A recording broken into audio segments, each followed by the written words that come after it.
98% of all arthritis is a simple mineral deficiency disease. Only 2% of arthritis is rheumatoid arthritis caused by an infection that's curable in 2 weeks. You can cure rheumatoid arthritis in 2 weeks with antibiotics. We've known that for 70 years. But see, there's no law requiring doctors to cure you, so how do they treat you? Let's see here. They give you prednisone, cortisone, they give you methotrexate, they give you gold shots, they do joint replacements, $750,000. Why should they take $300 in office calls? See, now you become very dangerous now because now you know the truth. 85% of the people with rheumatoid arthritis also have bone-to-bone arthritis. So you still, even with rheumatoid arthritis, even though it's an infection, when it's advanced, they're all gnarled up, even people like that, within a year, we can get them playing concert piano. We've done it hundreds of times. You know, they're all gnarled up. No surgeries, no joint, just within a year, they repair. It's an amazing thing, okay? You give them the healthy bone and joint pack, you throw in what we call the killer biotic, kind of like Geraldine's boyfriend, Killer. Some of you may recognize this fellow, Andy Young, from the old civil rights movement. This is 1991. I was a little porkier back then. Shed about 60 pounds since then. But Andy was scheduled to get a double knee replacement because he had bone-to-bone arthritis, 1991. Athletes told him about me, so he called me and said, "Can you help me?" I said, "Yeah," and he canceled his double knee replacement surgeries. And that was 21 years ago. He's never had to have any joint surgery, and he's perfectly healthy now in his 80s. He can outrun an 18-year-old and swims 5 miles a day. He's been on my program for 21 years. The coming epidemic of arthritis. Why is there a coming epidemic of arthritis? That's because there's 80 million baby boomers, all who listen to the doctors. Exercise is good for you. Drink plenty of water. Do not take any vitamins, minerals. You can overdose. Now, do you think they did that just because they were stupid? And because they were protecting their trophy wife's lifestyle? This came out in September 2012. Soaring knee surgeries put a strain on costs. Why is that? Because there's 80 million baby boomers come along. And they all want knee surgeries because the doctors and insurance pay for it. Why would I want to pay $4 a day to rebuild my knee when insurance pays for surgery? Because when you do surgery on your right knee, what does that do for the other 71 joints in your body? Nothing! You take the healthy bone and joint pack, it supports and promotes maintenance and repair of all of them. Well, I better ask my doctor. I get that a lot. I better ask my doctor. You better hurry. He's 75 years and 11 and a half months old. He's only got 2 weeks left. Do not take those drugs, bisphosphates, Fosamax, and Boniva. They only reduce the rate of loss of brittle old bone. They do not build new bone, as doctors told you. That's why it's now 1-800-BAD-DRUG. Harvard Medical School, New England Journal of Medicine, 10 years ago, 2002. New England Journal of Medicine, they did a meta-study on 300,000 people that had joint replacement surgeries, knees, hips, shoulders. The reporters just use knee surgery because everybody knows about knee surgery. Knee surgery, AKA all joint surgeries for arthritis, are worthless. That's Harvard Medical School and the New England Journal of Medicine 10 years ago. But you go to any orthopedic surgeon and say, "Oh, I've got bone-to-bone arthritis, both knees, and all these other doctors want to do joint replacements." Well, I'll do a better job and give you a 10% discount. Do any of them say, "Hey, let's try the healthy bone and joint pack for 90 days here? Then we'll decide about surgery"? No, no, no, no. So what I want you to do is give Youngevity, give me 90 days. Do the healthy bone and joint pack. If you have any joint problems, I have to tell you, I'm 73 years old. I've been doing this for 64 years. I started when I was 9. I started taking, not the healthy bone and joint pack the way it is, but the 90 essential nutrients twice a day since I was 9 years old. Read the book, Dead Doctors Don't Lie. It tells you the story how I figured it out when I was 9. I figured I had a little help, right? No 9-year-old was going to figure it out then, so I must have had some help. But think about it. I haven't been sick one day in 64 years. People know me for a long time. I've never been sick in 64 years. I've never been on a prescription medication, never.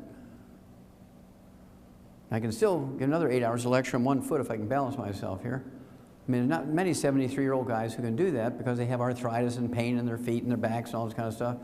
And so it has nothing to do with age. It has to do with everything. You're giving your body all the raw materials it needs to maintain itself. You put it all in your car, you change the oil every 3,000 miles, like the maintenance book says, that car will last 300,000 miles. You don't change the oil and you don't replace it as it's burning up, you might only go 50,000 miles, right? So, give me 90 days. If I fail, you can always get the surgery. If you go get the surgery first, you can't always get unsurgery, uninfected, unparalyzed, and undead. 4 years later, the same group of doctors, same database, looked at back surgery, low back pain, sciatica, restless leg syndrome, peripheral neuropathies, numbness, burning, tingling in your neck and feet and hands and so forth, degenerative disc disease, surgery unnecessary for sciatica and low back pain, low back problems. Give me 90 days. If I fail you with a healthy bone and joint pack, you can always, right? You can always go get the surgery. But you don't want to go get surgery first because of all the terrible things that they do to patients for back surgery. That's the worst. I see people all the time. They're all, oh yeah, they put 2 rods in my back 14 years ago and I'm doing fine now. Everything's good. Yeah, give me 90 days. Okay, diabetes is a simple mineral deficiency disease. It's not genetic in any way, shape, or form. We've known that for 70 years. It's a simple nutritional deficiency disease. But again, doctors are not obligated to cure you when there's a cure available. They're a protected monopoly. They can do what they want. And as long as you agree to it, everybody's happy. Why is there going to be a diabetes epidemic? 80 million baby boomers come along. Exercise, sweat out your nutrients, drink plenty of water. Don't take vitamins and minerals, you can overdose. I must hear that 1,000 times a day if I hear it once. I don't know who to strangle first, the patient or the doctor. And here's why you'll be burying your children. Wall Street Journal, April of this year. No easy cure for diabetic children. Now, we're not talking about type 1. This is type 2. It used to be called adult onset type 2 diabetes because it only occurred in people over the age of 50. Well, that was a long time ago. In 1963, people under the age of 5 never got type 2 diabetes. But look, following the doctors and the government's instructions, eat whole grains, don't eat fat, eat, plenty of exercise, don't supplement. Look what happened. See, if the doctors were right and the government was right, the chart should look like that again. Following their instructions, doing what they say, this is what you're getting. And so the kids are dying younger and younger and younger just from type 2 diabetes when nobody should get it. It's a simple mineral deficiency. High blood sugar is not the disease. High blood sugar is just a symptom of the disease. Just like elevated blood cholesterol is a symptom of type 2 diabetes, it has nothing to do with the cause of the disease, high blood sugar. Do not get statin drugs because they increase your risk of diabetes, type 2 diabetes, by 50%. And this came out, what, in 2012, right? Just like the other one I showed you. I don't get all the easy ones. When I get people with diabetes, I usually get them with complications. Here's some gangrene of the foot. I see gangrene of the legs all the way up to the groin. And a good endocrinologist, he loves this. I mean, the toes are crystallizing. There's not much healthy flesh left. So they'll cut the foot off right there at the arch. If it goes up the leg, they'll cut the leg off in the middle of the thigh or up at the groin. Well, with our program, it usually takes 2 to 14 days to wean them off their medication. Now they're an ex-diabetic in 2 to 14 days. It happens like all the time. The longest it ever takes is 30, 60 days. But I'd say 80% of them are 2 to 14 days. If they do exactly as I say, they'll wean off their medication because we're giving them the mineral that's missing. But what about the complications? What about blindness? What about heart disease? What about gangrene? Well, it just all goes away. Usually 30 to 60 days. We do have to have one thing for gangrene. It's called the Ultimate Daily Tablets, just like for vascular dementia and coronary artery disease. For this, I would also add, in addition to the Healthy Blood Sugar Pack, which is the Healthy Starter Pack, and the Sweeties, appropriate for body weight. If they have complications of the heart, or eyes, or brain, or complications of the gangrene, I give them the Ultimate Daily to get the circulation going. Here's another one that shows they don't know anything. Diabetes cases may double by 2050, and perhaps even triple. Now, what does that tell you about their level of knowledge when it comes to the cause of these? They don't know nothing. All they're doing is tracking numbers and treating the same way over and over and over. I remember Albert Einstein. He was a Nobel Prize winner, one of my favorites, and he said, many global things are unimpeachable. My favorite is, insanity is doing the same thing over and over and expecting a different result. He's the one that came up with that. What a beautiful global statement, right? And this just shows how stupid and insane they are. So again, the Healthy Blood Sugar Pack, and if they have complications, whatever is necessary to deal with the complications. Usually within 2 to 14 days, or an ex-diabetic. So if it's not cholesterol that plugs the arteries, what is it? It's inflammation caused the arteries by eating fried foods and eating oils and processed meats with nitrates and nitrites. All the things that turn into trans fatty acids, even at room temperature. You go to a restaurant, well, we're very careful to ask, we want salad, but we want it dry. We don't want any dressing on it. You know, when I go to a restaurant, I have all my eggs poached. At home, I'll soft scramble my eggs in butter because I know I'm using butter. If I ask the cook in an IHOP or a Denny's to scramble my eggs in butter, you know what they're going to do? They're going to use honey that tastes like butter because it's cheaper. And they think they're doing me a favor because it's, you know, it's an oil or margarine. I want to be like George Francis. It'll be 112, at least. Okay? So the secret killer is not cholesterol. How many of you heard of the Saturday Evening Post? See, young people don't even know it. I thought it was a dead magazine. Ted, I didn't even know it still existed. This is a May-June 2012 issue, cover article. Pill shocker, cholesterol meds may be useless. They left out two words. They should have said cholesterol meds may be useless and dangerous. Article's title was The Cholesterol Conundrum. One of the doctors interviewed for the information in that article said, everything you've heard about cholesterol and heart disease is wrong. Who told everybody that? Doctors. And then a summary of speaking to 12 different doctors. These authors of this article spoke to 12 different doctors who were primarily heads of the departments of cardiology at medical school, said, here's the summary, cholesterol levels are actually a fairly weak predictor of who will have a heart attack. What? What? Now this is just the opposite of what they said even 2 weeks before this article came out. Now I said this in '71 and they thought I was an idiot. Now they're saying what I said 41 years earlier. Okay? Cholesterol levels are actually a fairly weak predictor of who will have a heart attack, because that's true. Cholesterol has nothing to do with a heart attack. You saw this one earlier. Now this will mean something to you. Good cholesterol, not so beneficial. Higher HDL, high density lipoproteins, the good cholesterol levels don't reduce heart attacks. Lowering your cholesterol of any kind, good or bad, doesn't reduce heart attacks because it doesn't cause it. You spent $1 trillion a year for 50 years for nothing. You spent all that money and all that energy and all that consideration and eating stupidly, and you're ranked 92nd in the world in healthfulness, 60th in longevity. That's what you got for following the doctor's instructions. All these illiterate people out there doing just the opposite of what doctors say, just because they're illiterate, live to be 112. Pediatricians want in on the largesse now. They want to get the kickbacks too, so they're going to start giving 8-year-olds statin drugs to lower their cholesterol, because they think if we lower the cholesterol levels in kids 8 years old, we'll prevent heart disease in adults. And what you're going to say is, no! Do not let them give your kids cholesterol-lowering drugs, because they will die before they're 20 and you will be standing at a gravesite burying your children. And the last thing I'm going to share with you is my favorite article on cholesterol. We'll talk about high blood pressure and I'll be done. This is the last one on cholesterol, but it's my favorite article on cholesterol. Normal cholesterol in an 88-year-old man, let's call him Frank, who eats 25 eggs a day. Published in the New England Journal of Medicine. This is not a big study, this is a case report, but it's very valuable.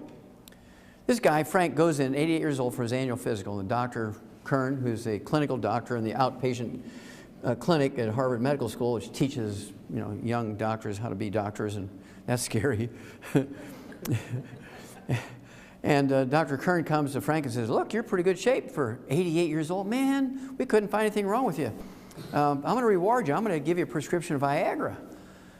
And so Frank stands up and kind of lifts up his belt, and throws his shoulders back and says, well, I'm pretty good in that area. I don't need no Viagra. So the doctor says, really? What do you do? What do you do to be good in that area? He says, well, I eat 25 eggs a day. And the doctor says, what? The doctor's having a heart attack. What? You eat 25 eggs a day? So the doctor runs back into the lab and he reruns it himself. He couldn't believe the numbers. So he comes back and says, well, your blood cholesterol is 190 without medication. And why do you eat 25 eggs a day? He says, well, it makes me more studly. Now I want you to think about it. How many of you have heard of estrogen and progesterone? Okay, that's two steroid hormones. How many of you heard of adrenal hormones? Okay, that's another steroid hormone. How many of you heard of testosterone? It's another steroid hormone. Those 4 hormones are steroid hormones. And they're 95% by weight cholesterol. So you go on a cholesterol-restricted diet, you take cholesterol-lowering drugs, and there ain't nobody home anymore.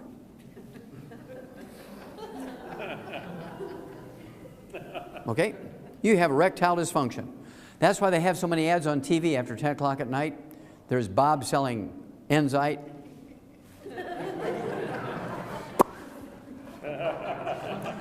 And the one I really love is Cialis. You know, this couple on the beach in the bathtubs? Now, their genetic line is going to die out. They're very stupid. You got to be in the same bathtub before there's the right moment. I mean, 2 slabs of cast iron in between, there ain't nothing going to happen. No matter how good your erection is, right? Now, so, eat 6 to 8 eggs a day. And, you know, Ted's and his wife Nasima, Brandy, they always eat with me a lot on the road. When I go to these places, I'll have a big steak. If it's breakfast time, I'll have 4 eggs that are poached with a big hamburger patty or breakfast steak. And you can see all the people in the place are eating their organic multigrain waffles looking at me. And they don't even know it. They're dead men walking.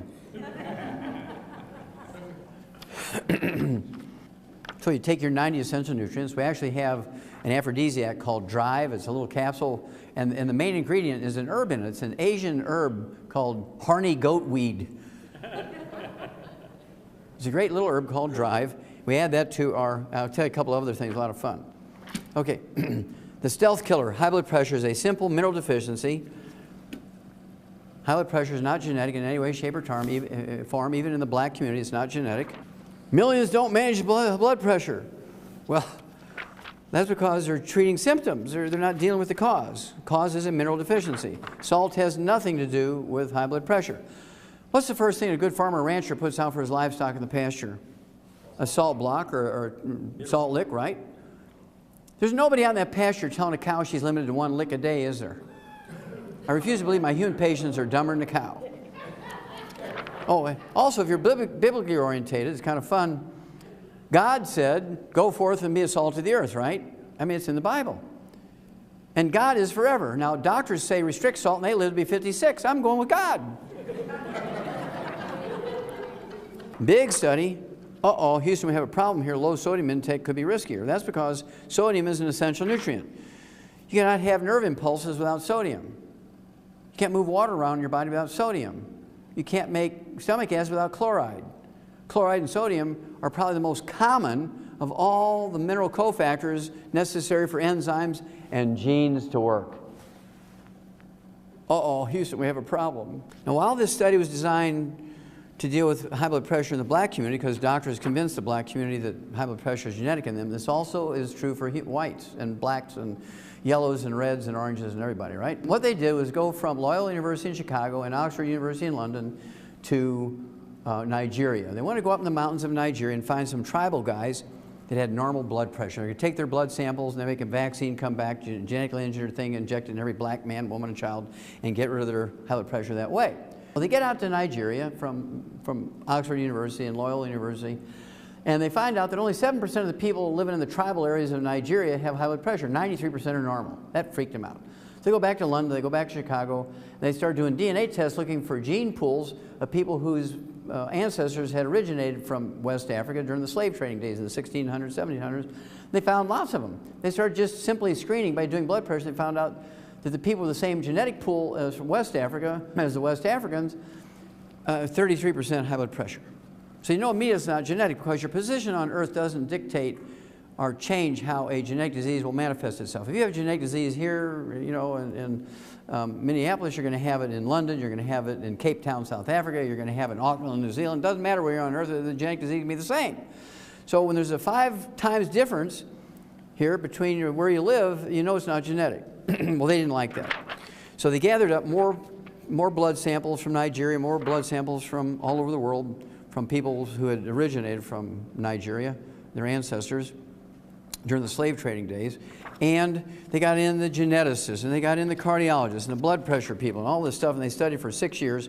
And in 2005, January 2005, they came out with the final results of the study. Remember, doctors want you to believe that it's genetic. This is published in the British Medical Journal, which is their version of the Journal of the American Medical Association, very well respected around the world. And here's what they said. Hold on to your hats. High blood pressure in blacks, not genetic. High blood pressure in white's not genetic. High blood pressure in yellow's not genetic. High blood pressure in red's not genetic. It's not genetic to anybody. It's a simple mineral deficiency disease. Now, how many of you in this room, particularly the black individuals in this room, how many of you had your doctor send you an email in 2005 saying, "Praise God, we just learned that high blood pressure in black's not genetic. You just take the Healthy Start Pack and the Ultimate Daily Tablets, blood pressure goes away in a couple of weeks. Hallelujah!" Anybody get that? I speak to black churches all the time. They've never heard of that. You know how many black men have died in the last 7 years because they didn't get the information? Over 100,000 from a high blood pressure stroke. Somebody needs to go to jail. But they won't because they're a protected monopoly. So how do we deal with this? We tell people ourselves. We share this information and get people to do things for themselves. They won't need doctors. And here comes the fun part. In August of 2003, in the Journal of the American Medical Association, of all things, JAMA, the Journal of the American Medical Association, in August of 2003, there was a big article in there about an herb that lowers blood pressure. It has flavonols in it. It's called dark chocolate. Not milk chocolate, not Hershey's bars, but dark chocolate has a substance in it called flavonols, which lowers blood pressure. Now, it doesn't solve the problem of the mineral deficiency, but it will act like a plant medicine. Herbs are plant medicines. It'll lower your blood pressure so you don't have a stroke until you're taking enough minerals for you to eliminate it permanently, right? But I just keep taking it because I like it. My blood pressure, I'm 73 years old. My blood pressure is 121 over 71. My pulse is 43. It does spike when I get angry. It'll spike up to 45 when I get angry. When I was wrestling for the University of Missouri, my wrestling pulse was 38, and the doctors were always freaking out, but I could always outrun them, outwhip them, and all this, that, and the other, right? And in addition, dark chocolate has another substance. It's a fun substance called PEAs, phenylethylamines. How many of you have heard of phenylethylamines? Okay, this is the reason why we give chocolate on Valentine's Day, is the phenylethylamines. Now, the Spanish, they didn't know the name of the chemical, but they knew there was something special about dark chocolate. So in 1523, they took it to Europe and started giving it away on Valentine's Day. The whole purpose of dark chocolate was to seduce the woman with dark chocolate. PEAs, phenylethylamines, are the love chemical. They're an aphrodisiac, right? It's really great stuff, but it's got to be dark chocolate. So, in that year, 2003, we came out with a product called Cocogevity. And Cocogevity has flavonols in it, will lower your blood pressure, but it's also loaded with PEAs. It always works, guys. So, when Valentine's comes up, and it's coming up in a couple of months, don't give chocolates, give Cocogevity and reap the rewards. Reap the rewards, I guess. Okay. If you like pieces of chocolate rather than the liquids, I like the liquid. I add it to my coffee. We own a coffee company called Java Fit, and it made us publicly traded. One of the things we do, if you, personally, I don't take anything from the company. Even though I started the company, I don't take anything from it. I give it all back to you guys. You know, if you help other people, the more people you help, the bigger your check gets. This gets good. Okay. Anyway, triple treat chocolate. Triple treat chocolate. Triple treat chocolate. Why is it called triple treat? Because it lowers blood pressure. It has probiotics in it, which gives you good digestive stuff and gives you the best sex life you ever had. Triple treat, right? Because it has flavonols in it to lower blood pressure, but it also has PEAs in it, phenylethylamines. Good stuff. Now, two of these chocolates gives you 33,000 antioxidant points, 33,000 ORAC points, which is right in the halfway mark between 20,000 and 50,000 of these top 20 longevity people. Lower blood pressure, 33,000 ORAC points, and PEAs. I mean, how good does that get? And we also have another one called Triple Truffle. In addition, it has 500 milligrams of usable calcium per piece, which is the size of a pat of butter, and 1,000 international units of vitamin D3. So if you take 3 of those, you're getting 1,500 milligrams of usable calcium and 3,000 international units of vitamin D3, which is the minimum daily requirement for vitamin D3. Now, this is not a standalone product, obviously. You add that to the 90 essential nutrients and whatever else you got going. So that's sort of, and I could go on with, 894 other diseases, but we don't have time for that. But you can read the book, Dead Doctors Don't Lie, Let's Play Doctor, and so on. I go through those diseases with you and tell you what to do for them. And so what I'm going to do now is turn this over to Brandy and Nasima and Ted, and they're going to give you some information, and you can flip on the lights now.